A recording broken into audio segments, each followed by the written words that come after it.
berdasar peraturan perundang-undangan dan sesuai dengan putusan MK nomor 82 PUU 11 2013 tertanggal 23 Desember tahun 2014,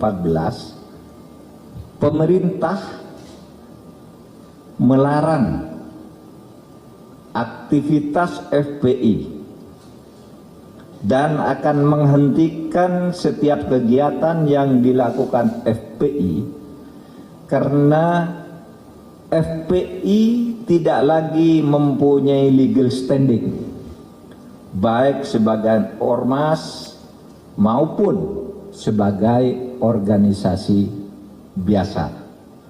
Jadi dengan adanya larangan ini tidak punya legal standing ya, kepada aparat-aparat pemerintah pusat dan daerah. Kalau ada sebuah organisasi mengatasnamakan FPI, itu dianggap tidak ada dan harus ditolak karena legal standingnya tidak ada terhitung hari ini.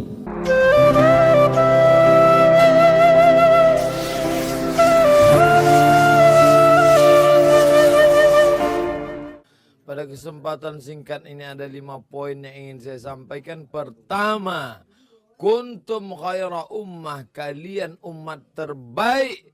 Bukan karena engkau bolak-balik ke Makkah, bukan karena engkau bangun masjid yang banyak, bukan karena engkau bangun malam, itu semua baik. Tapi kuntum khaira ummah, kamu umat terbaik. Kapan? Ta'muruna bil ma'ruf wa tanhauna 'anil munkar wa tu'minuna billah.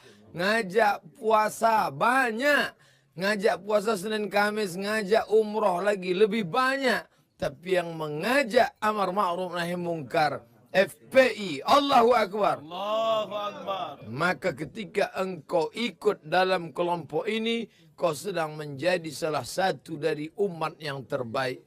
Yang kedua, bahwa di dalam perbuatan amar ma'ruf nahi mungkar tidak bisa sendiri. Satu batang lidi tidak bisa buat apa-apa. Tapi ketika batang-batang ini disatukan, diikat, maka dia akan bisa banyak berbuat. Alaikum bil jamaah, maka hendaklah engkau berjamaah. Iyakum wal furqah, jangan sampai berpecah belah. Ingat, tetap berjamaah. Ingat, serigala, harimau, macan, singa hanya akan menerkam kambing-kambing yang memisahkan diri dari jamaah. Maka tetap berjamaah. Berjamaah dalam amar ma'ruf nahi mungkar. Berjamaah dalam solat penting. Selesai salam bubar. Berjamaah dalam i'tikaf penting. Terbit matahari selesai.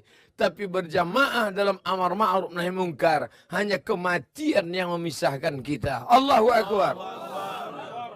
Yang ketiga, ingat, dalam perjalanan ini ada sahabat yang memang sudah ikut bersama kita dan ada musuh. Jelas, ini kawan, itu musuh. Tapi ingat, ada dia menggunting dalam lipatan, menjegal kawan seiring, menikam dari belakang, musuh dalam selimut, sampai satu surat untuk dia. Siapa dia? Innal munafiqin fid darkil asfali minan nar. Kenali sifatnya, pahami dia dengan baik. Kalau bisa ajak dia, tapi kalau tidak, innahu la yadri annahu la yadri, fatrukhu, tinggalkan dia, karena dia hanya akan merusak kita dari dalam. Yang keempat, bahwa ini adalah amal. Beramal, berzikir, bertasbih, orang tidak marah. Tapi ketika kau lakukan amal ini, orang akan marah. Tidak ada yang marah kepada Sayyidina wa Maulana Muhammad sallallahu alaihi wasallam. Abu Lahab tidak marah kepada dia. Tapi kalau sudah dilarang kepentingan mereka, ingat, ketika itulah mereka mulai marah karena kepentingan terganggu. Maka mereka akan mengamuk. Mereka ajak, kau tidak mau. Mereka tawarkan materi, kau tolak. nyawamu akan mereka hilangkan. Itu sunnah, itu sunanul anbiya, sunanul rusul, dialami oleh Ibrahim alaihissalam, dialami oleh Musa alaihissalam, dialami oleh Isa alaihissalam, dialami oleh Sayyidina wa Maulana wa Habibuna Muhammad sallallahu alaihi wasallam, dan dialami oleh umat Muhammad sallallahu alaihi wasallam. Yang terakhir, jangan kau takut. Innalah mudrakun. Apa kata Bani Israel? Innalah mudrakun. Kita akan tertangkap di depan Laut Merah. Di belakang ada musuh. Apa kata Musa? Kalla, sekali-kali tidak. Inna ma'iya Rabbi sayahdin. Bersamaku ada Allah. Apa kata Abu Bakr As-Siddiq radhiyallahu anhu? Aku takut ya Rasulullah, andai mereka salah satu dari kafir Quraisy melihat ke bawah, mereka akan melihat. Apa kata Nabi SAW? La tahzan, jangan takut, jangan cemas, jangan takut. Innallaha ma'ana, Allah bersama dengan kita. Mengapa beda jawaban Nabi Muhammad dengan jawaban Musa alaihissalam? Nabi berkata, Innallaha ma'ana. Innallaha ma'ana. Karena Abu Bakar tidak menakut-nakuti, dia ketakutan. Orang yang ketakutan harus kita rangkul. Innallaha ma'ana. Tapi kalau ada dia yang menakut-nakuti, nanti kita tertangkap, nanti kau ditangkap. Kalla, tidak. Inna ma'iyya Rabbi sayahdin. Bersamaku ada Allah, sedangkan bersama engkau hanya ada setan belaka. Allahu Akbar. Allahu Akbar. Terima kasih. Mohon maaf segala kekhilafan. Al-Faqir Abdul Samad, hamba Allah yang dhaif. Terima kasih kepada para habaib. Terima kasih kepada para alim ulama. Terus berjuang. Wassalamualaikum warahmatullahi wabarakatuh. Waalaikumsalam warahmatullahi wabarakatuh. Poin yang keempat, saya bisa ketemu dengan Habib, saya ketemu dengan Tuan Guru, tapi ini ada orang-orang yang memfasilitasi, bil khusus almarhum Tuan Guru Kiai Haji Husni Tamrin, untuk beliau dan keluarga Al-Fatihah. A'udzubillahi minasyaitonirrajim. Bismillahirrahmanirrahim. Alhamdulillah rabbil alamin. Ar-Rahmanir-Rahim. Maliki yaumiddin.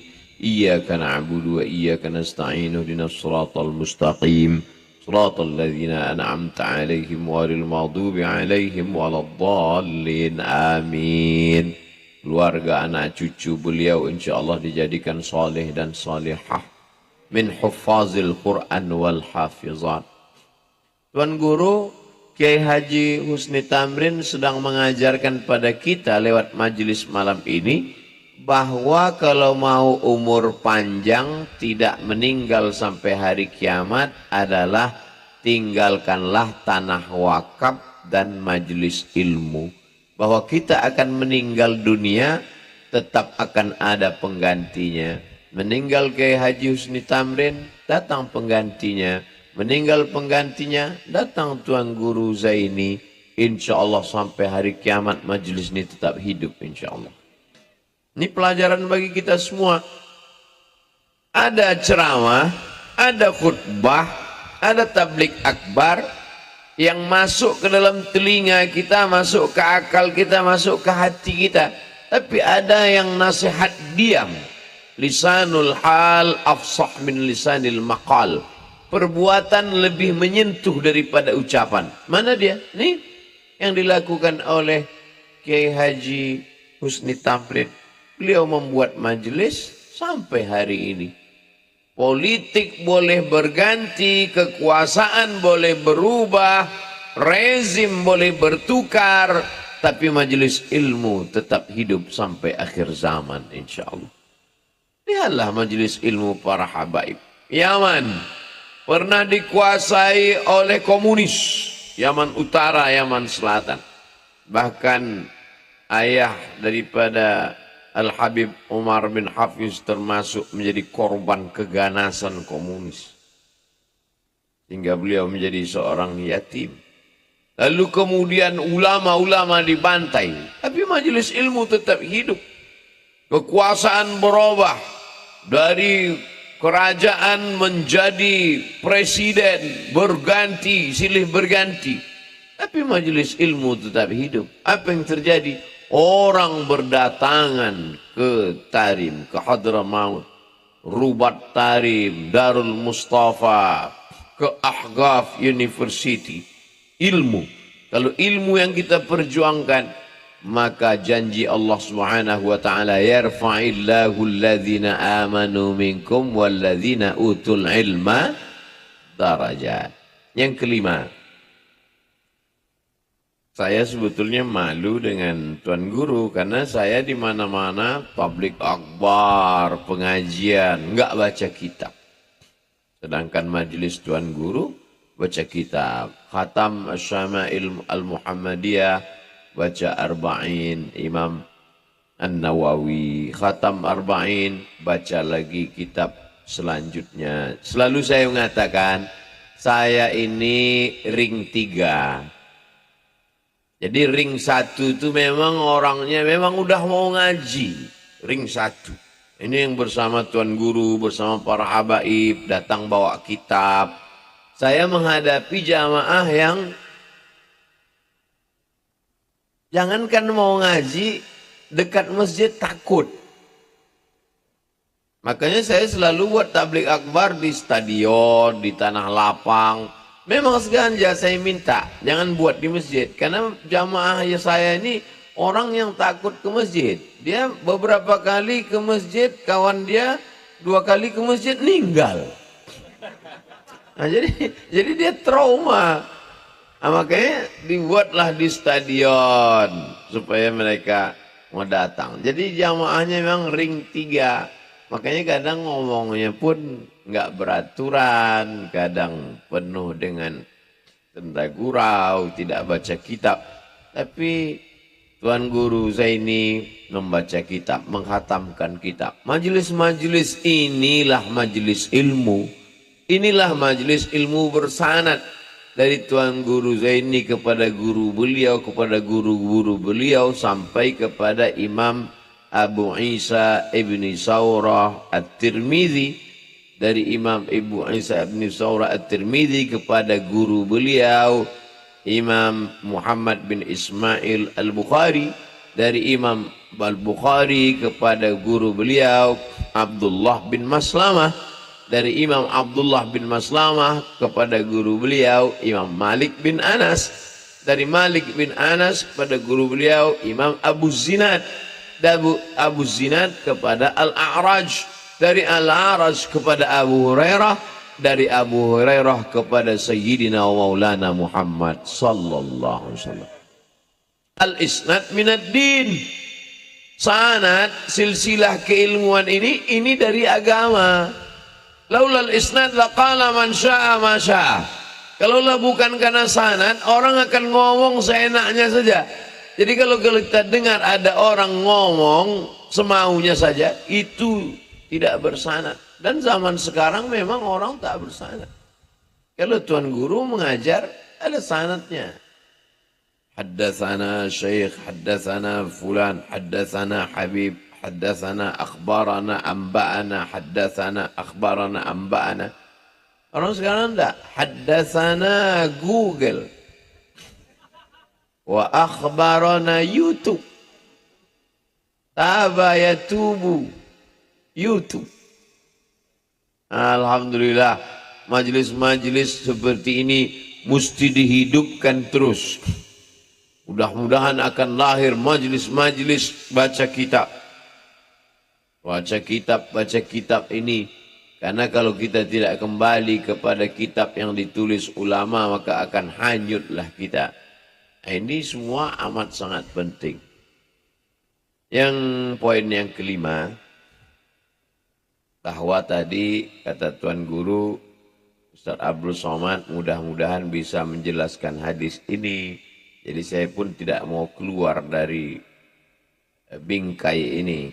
Saya jelaskan kronologis dari awal. Hikmah-hikmah hadis yang dibacakan tadi diriwayatkan dari sahabat Nabi namanya Anas bin Malik.